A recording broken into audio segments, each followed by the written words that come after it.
200,000 feet. Cheddar News. You guys see those gas prices? They're not too bad right in the Midwest where I'm at, but they are going to go up, and I'm going to explain exactly why they're going to go up in this video. And at the end of the video, I'm going to give you some things that you should be considering doing right now so that you can be prepared for the increase in prices that's coming. Let's have a conversation about it right now on this video.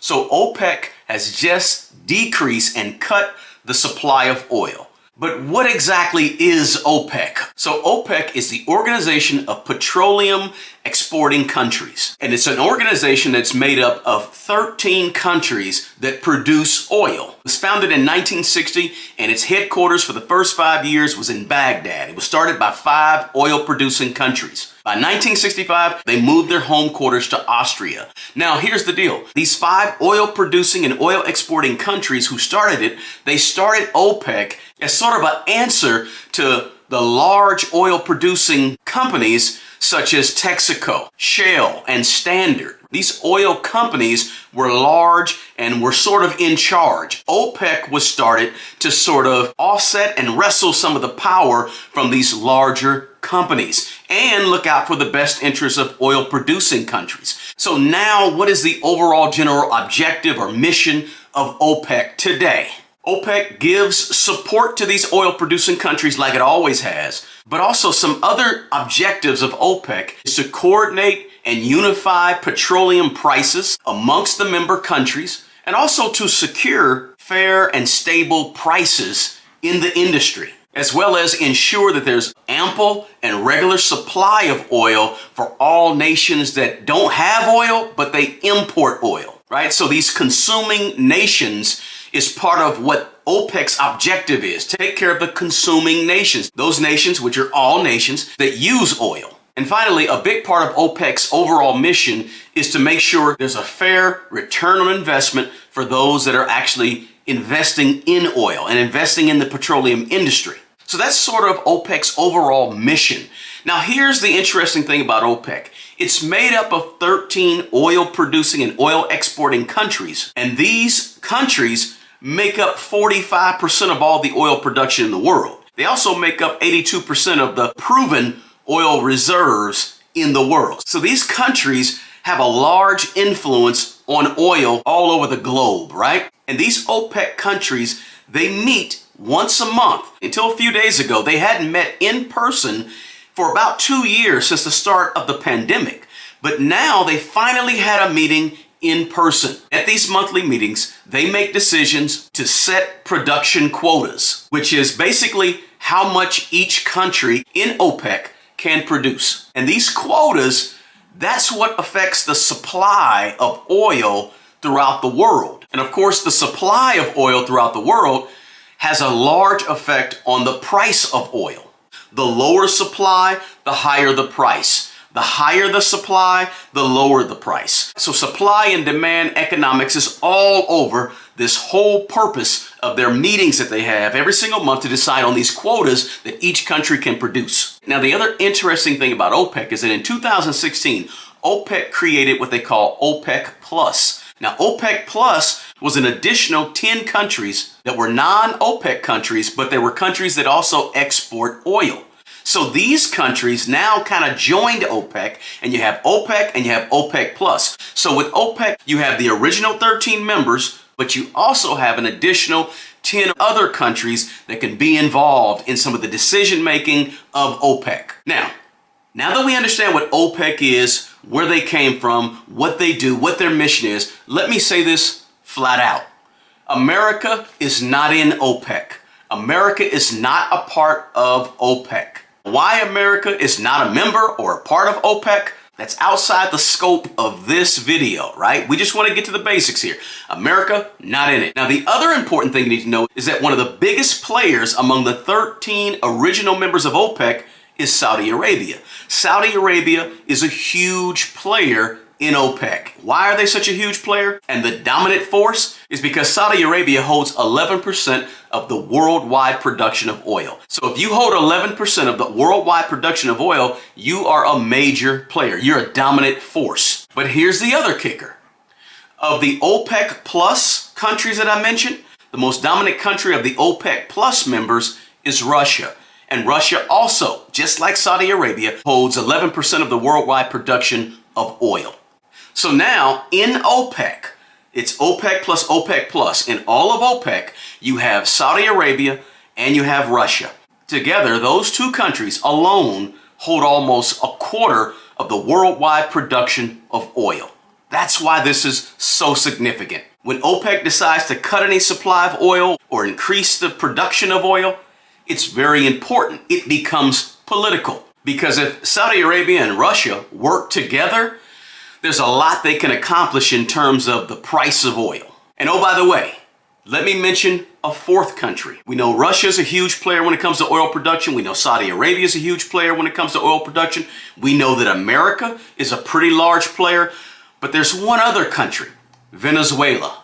Venezuela holds more oil reserves than any other country in the world. Now, why is Venezuela important? Because as you know, in the news, politically speaking, America has recently put some sanctions on Venezuela for various reasons that I'm not going to go too deep into detail here. But just to know, Venezuela is the largest holder of oil reserves in the world. More than Russia, more than Saudi Arabia, more than America. So why is all this important? Why is all this vital right now? It's because OPEC met a couple of days for the first time in person since the start of the pandemic. And at their meeting in Austria, they declared, we're going to cut the supply of oil by 2 million barrels per day. OPEC took it upon itself, OPEC and OPEC Plus, took it upon itself to say, hey, we're going to lower supply. And for us, that means a probability of increased gas prices starting in November. So not only are gas prices going to go up, but there's probably going to be increased tension between America and Saudi Arabia. So politically speaking, this is an important political move. Not to mention, there's midterm elections coming up next month also. So this may have been strategic. Many people are saying this is strategic by OPEC to do this not only to the world, but also to America for political reasons. But that also remains to be seen. And so here's where America can maybe relieve some of the pressure of the prices going up at the pump for us. America has what's called Strategic Petroleum Reserves. Now, these SPRs, or Strategic Petroleum Reserves, was started back in 1975 to sort of protect America against a volatile situation in the Middle East and volatility in the petroleum markets. And what the Strategic Petroleum Reserves are is basically an emergency stockpile of oil or petroleum that America can get to when it needs to if something goes wrong in the Middle East or with the supply of petroleum. So these reserves are in southern states, they're underground, and typically there's been 600 to 700 million reported barrels. Recently, earlier this year, the President of the United States ordered the release of some of these reserves to relieve some of the pressure of increased prices at the pump. Now, recently, the president has also released another 10 or 11 million barrels, but that could be an alternative that America could reach into in case the supply of oil really goes down to a level that causes our prices to go way out of control. That reserve is there. Another alternative is to tap into Venezuela. Now, if America decides to tap into Venezuela, that means that America will probably have to lift and remove some sanctions that they already have on Venezuela. So America has a few things that it could do to maybe combat this lack of supply that's going to come in November and affect our gas prices. Now, because you have midterm elections coming up, I think we ought to understand that those things are probably being talked about because we've already had record-breaking inflation. The last thing that this administration wants is record-breaking gas prices too. Ultimately, the goal should be obviously for, renewable energy sources so that we don't have to rely so heavily on oil. And that's why you see things like the push of EVs or electric vehicles that's going on right now to get away from the big reliance on oil. Because again, America is not a part of OPEC. So the cost of oil and the cost of petroleum and what we see at the gas tank and what we see to fuel planes and what we see to fuel heating in our homes, those things are primarily affected by supply and demand. And then of course there's also the fracking issue also. Not to go too deep into fracking, but fracking is just using chemicals to pull and extract oil or petroleum out of rock. And sometimes that releases problems in the air, gases in the air that are harmful to humans. And so there's a big fracking issue too. So whenever you hear the word fracking in political terms, it's all about oil and all about coming up with renewable sources of energy so we can have less reliant on oil. All those issues are intertwined and they all have political implications as well. So this is a really big issue. It's bigger than just the supply of oil. It goes much deeper than that. And the ultimate loser is going to be us when we actually go to fill up our tanks with gas. Or it's going to be the airlines when they fill up their planes with gas. Or we're also going to see this when we actually heat our homes coming this winter and we find that our gas bills are way higher than they were before. All of this will affect us and our pockets, and that's why this is so critical. When you couple high inflation rates, high interest rates, high gas prices, when you couple all that together, it becomes a major issue for regular people like me and you. So with that said, we understand kind of what OPEC is, we understand what they did, we understand the potential alliances that are happening, and we also understand how this is going to affect us. But let's talk about what you can do to offset some of this increase in cost when it comes to fuel and gas. Number one is this, guys: start saving your money. Start saving your cash. Do what you can to build up some cash, which in turn can be your emergency money. You want to kind of build that up because these things are all coming to a head right now and we're not quite sure what's going to happen. We know that there's some type of global recession that's on the rise, that's playing in the background that may happen. But we want to be ready by having some cash to actually use in case of emergency, in case of getting laid off of a job, some high unemployment that's going to be the result of some of this. Number two, you need to start considering driving less, carpooling more, or even public transportation.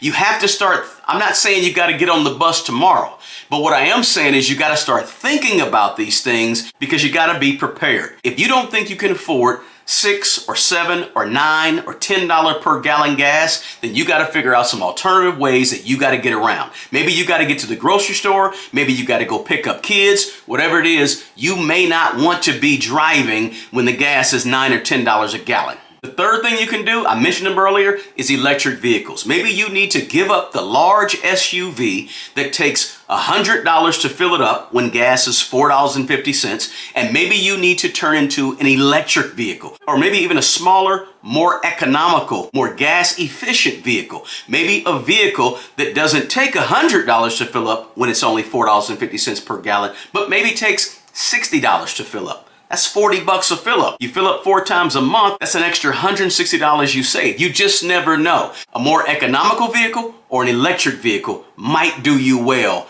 in the coming time. So if you're thinking about buying a car, consider a car that is gas efficient. Another thing to think about is the fact that when the price of oil goes up, the price of food production goes up. And when the price of food production and manufacturing goes up, the price goes up for food in the grocery store. So perhaps you want to start thinking about buying in bulk, coupons, whatever it may be. Even if it's growing your own food or your own vegetables, you need to start thinking about alternative ways to get food in the cheapest way possible. Now, again, I'm not telling you to start the garden tomorrow, but I'm telling you to be thinking about alternative ways that you can get food, because food will be important. Not only is gas going to be important, but you need to be able to eat. So you should be thinking about that as well. So listen, on this video, guys, I wanted to talk about what is OPEC, why gas will go up, but also some things that you can do